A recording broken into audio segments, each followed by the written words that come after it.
you are about to buy a home or move into a new rental property, would you be able to tell whether it had been used as a place to make pee or not? Nick McClave from the New Zealand Drug Detection Agency says more and more methamphetamine makers are using residential properties to cook up the drug, which has some very serious health concerns. Nick joins us now. Morning to you, Nick. Morning, Paul. How prevalent is it?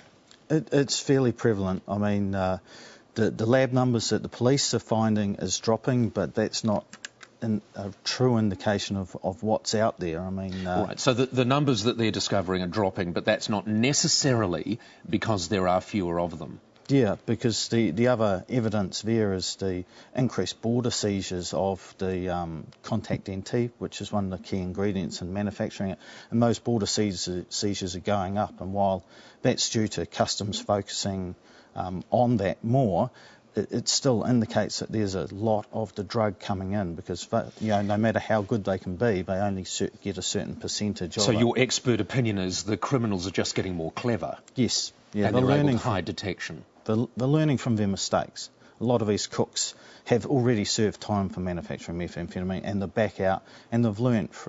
So they know why they got caught the first time, and they're trying to avoid it the second. Very much so. If you, just to put it into perspective, if you were to stand on a hill in Auckland and look down into a housing suburb, I mean, as you do that, how many homes down in that housing suburb could potentially be contaminated? Potentially hundreds, really. It's that bad? The problem is that bad? It potentially could. It's very hard to put figures on that sort of stuff. You're getting 5-6 calls every week from people who are saying, can you send somebody around to look at this property that we're thinking of buying or thinking of renting because we're just not sure? Yeah.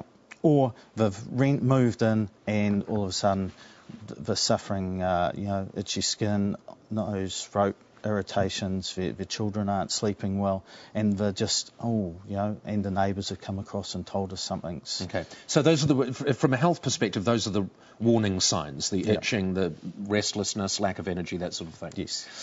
It used to be obvious, didn't it? I mean, you'd walk into a pea house and you could practically see chemicals dripping off the walls. Well, in the worst case scenarios, yes, you could. But again, that's something that the cooks have learnt, and the normal telltale signs of brown or yellowish staining on the walls, the cooks are generally taking measures to try and prevent that part of the contamination of the property by doing certain things during the manufacture of it.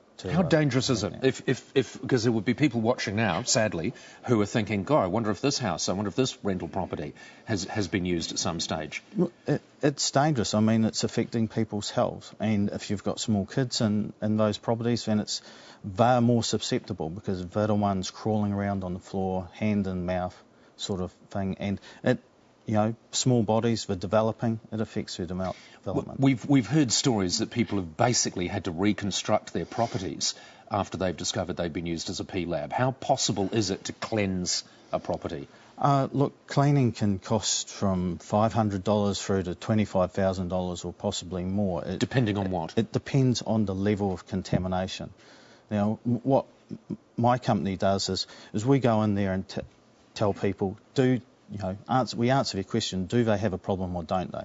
If they do, then we recommend a full laboratory workup of the property, which we don't do, and then with that full workup of the property, the cleaning company knows exactly what level of cleaning is required to bring that property back to a livable state.